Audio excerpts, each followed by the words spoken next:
আসলে কেন আমেরিকা আর ইরানের মধ্যে এত শত্রুতা? কেন এই দুই দেশ একে অপরের ছায়া পর্যন্ত সহ্য করতে পারে না?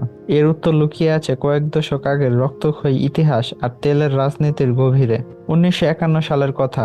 ইরানের মাটির নিচে ছিল বিপুল পরিমাণ তেলের ভান্ডার, যার পুরো নিয়ন্ত্রণ ছিল ব্রিটিশদের হাতে। ইরান পেত মাত্র 16% লভ্যাংশ। তখন গণতান্ত্রিকভাবে নির্বাচিত প্রধানমন্ত্রী মোহাম্মদ মোসাদ্দেক রুখে দাঁড়ান এবং তেলের জাতীয়করণ করেন। এটা ছিল পশ্চিমাদের জন্য এক বিশাল অর্থনৈতিক আঘাত। ব্রিটিশ আর আমেরিকানরা মিলে শুরু করে এক গোপন ষড়যন্ত্র, অপারেশন এজেক্স। তারা মোসাদ্দেক সরকারকে হটিয়ে ক্ষমতায় বসায় নিজেদের পাপেট শাহ মোহাম্মদ রেজা পেহেলভিকে। বিনিময়ে আমেরিকা ইরানের 40% তেলের দখল পেয়ে যায়। শাহ বাইরে থেকে আধুনিকতার অভিনয় করলেও তারা গোপনে পুলিশ বাহিনীর মাধ্যমে হাজার হাজার মানুষকে নির্যাতন ও হত্যা করেছে। দীর্ঘ 26 বছর পর ইরানিদের ধৈর্যের বাঁধ ভেঙে যায়। 1979 সালে এক ঐতিহাসিক বিপ্লবের মাধ্যমে শাহকে দেশছাড়া করে আয়াতুল্লাহ খোমেনি ক্ষমতায় আসেন। তিনি এসে আমেরিকা ব্রিটেনের তেলের অধিকার বাতিল করে দেন।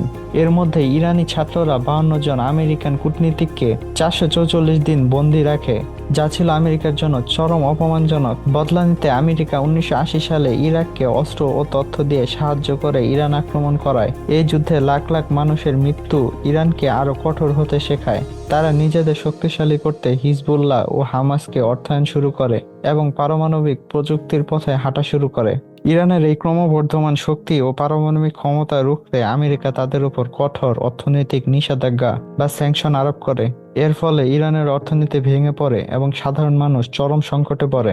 পরিস্থিতি সামাল দিতে 2015 সালে ওবামা প্রশাসন ইরানের সাথে একটি ঐতিহাসিক পারমাণবিক চুক্তি স্বাক্ষর করে, যেখানে ইরান তাদের পরমাণু কর্মসূচি সীমিত করার প্রতিশ্রুতি দেয়। কিন্তু এই শান্তি দীর্ঘস্থায়ী হয়নি। 2018 সালে ডোনাল্ড ট্রাম্প ক্ষমতায় এসে এই চুক্তিকে ইতিহাসের নিকৃষ্টতম চুক্তি বলে আখ্যা দেন এবং এটি বাতিল করে দেন। তিনি ইরানের উপর আরো কঠোর নিষেধাজ্ঞা আরোপ করে, যা দুই দেশের সম্পর্ককে সরাসরি যুদ্ধের দ্বারপ্রান্তে নিয়ে যায়। বর্তমানে এর চূড়ান্ত রূপ হলো আমেরিকা এবং ইসরায়েল মিলে ইরানের উপর আক্রমণ। কারণ তেল যেখানে আছে, যুক্তরাষ্ট্র এবং ইউরোপীয় দেশগুলোর ডেমোক্রেসি সেখানেই বহাল করতে হয়। তেল না থাকলে ডেমোক্রেসির কোনো প্রয়োজনই হয় না।